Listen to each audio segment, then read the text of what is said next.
Nó sẽ ra từ pi cây của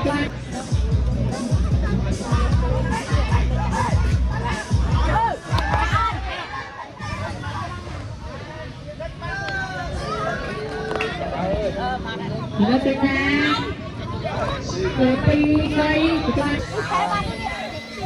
Mà ơi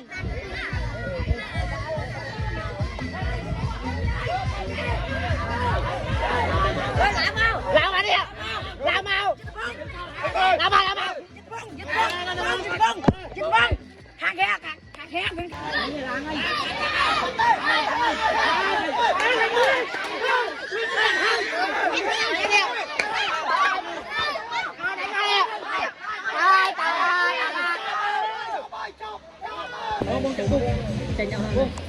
mà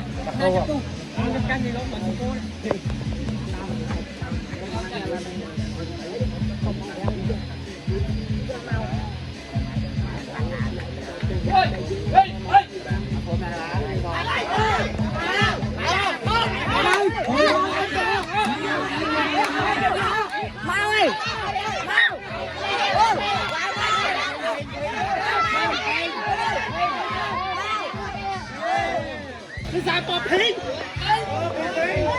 Thình ơi.